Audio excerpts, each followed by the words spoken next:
Ethan Bearman is a radio host in California, and he joins us tonight.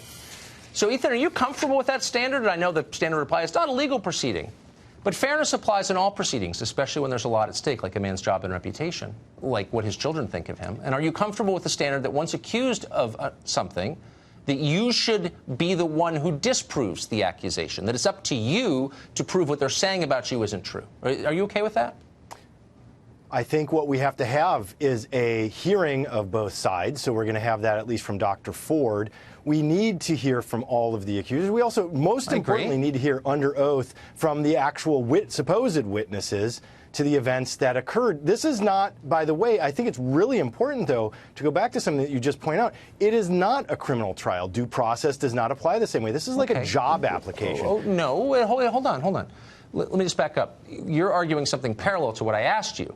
I'm in favor of hearing all the evidence we have access to, including when and where the supposed crime took place, which is a very basic question still unanswered. But the question is, what do you make of your party leaders, members of the Judiciary Committee, saying that the onus is on the accused to prove he's not guilty? This is not something we're taking out of context. We have at least 3 Democratic members of the Judiciary Committee saying that in plain English. It's up to him. Prove you're not guilty. Are you comfortable with that standard? That's an un-American standard. We've never seen it before, ever in American history. It's happening now, and I want to know what you think of it. I'm not comfortable with the scenario. We have to say, prove you're not guilty. But here's the difference. When there's a single, I've been consistent about this throughout the entire Me Too movement. When there's a single accuser, it's hard for me to call for somebody's job to be lost. Once we have multiple credible accusers come forward, which we have in this case, plus Michael Avenatti is teasing a third one out there right now. Now we have a pattern. And yes, now we need to look very deeply into this.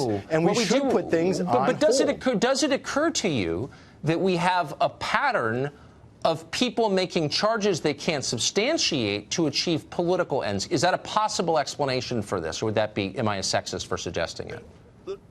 Look, we have 2 really big issues. One, I don't like that politics is the blood sport that it is today. The Democrats sat on the letter for 7 weeks. You and I can actually agree on something. I didn't like that either. But politics is politics, so they sat on it to try and delay this. But what has happened now is we have women who are being slammed and slandered and attacked and disbelieved, and we are in the middle of the Me Too movement after thousands of years of men being successful in their abuse. It's time to give them their due. It's not about all men, and it's not about all women. It's about one man and one woman. It's not about me. It's not about you. It's about Brett Kavanaugh and Christine Ford. The case is specific. We're not putting men on trial or trying to exonerate women for the crimes committed by our ancestors. We're talking about the here and now in the Senate Judiciary Committee.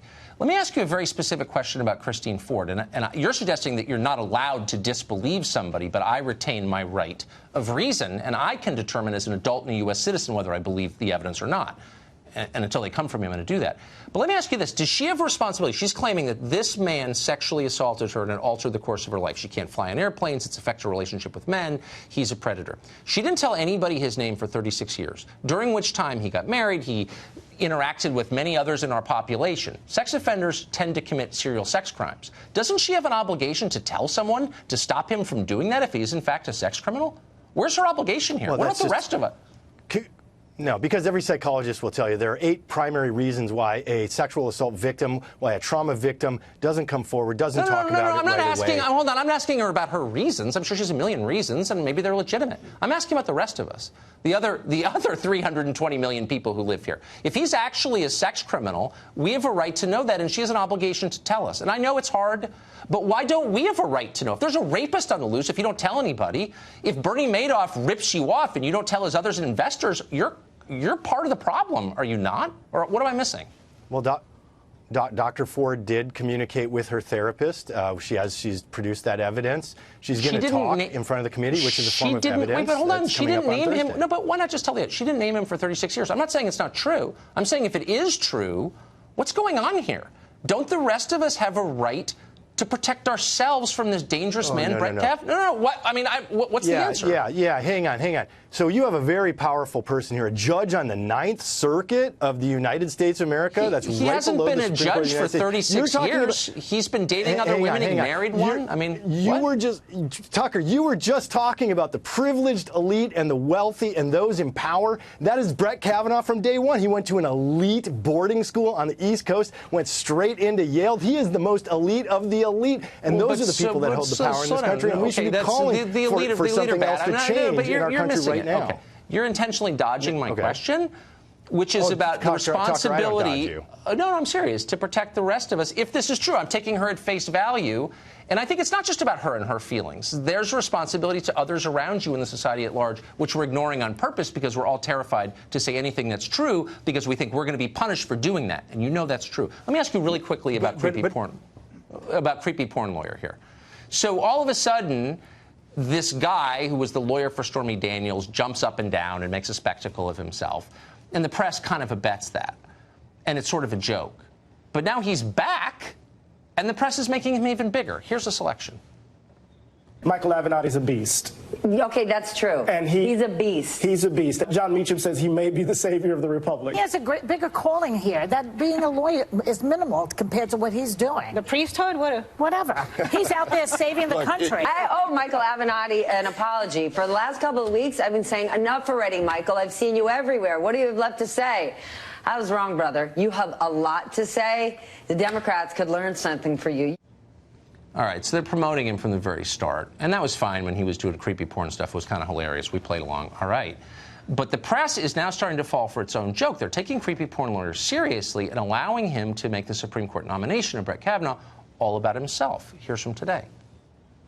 It's not about one specific allegations. It's a series of allegations. This is a pattern of behavior, Rachel, that took place across many months and many years. I believe that when these allegations are surfaced within the next 48 hours, there will be no question that Brett Kavanaugh is not fit to sit on the U.S. Supreme Court. Well, he hasn't provided the allegations, needless to say. This guy's a buffoon. Ethan, these are serious charges, presumably coming from serious people. The consequences are serious. Why let this charlatan intrude on the process? Why are Democrats allowing this guy to take center stage?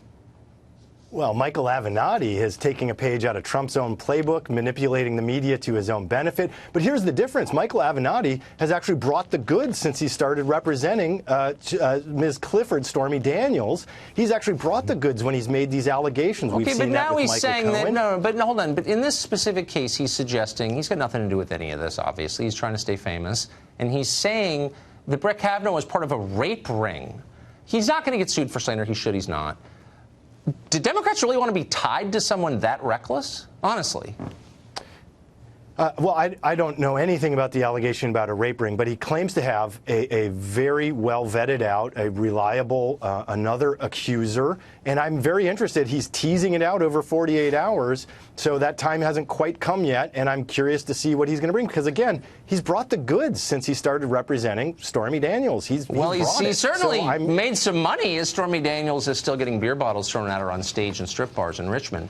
But I don't know. Does he really know a lot? I mean, I guess we'll see. And maybe, he's your presidential candidate. So I guess we'll find out. No.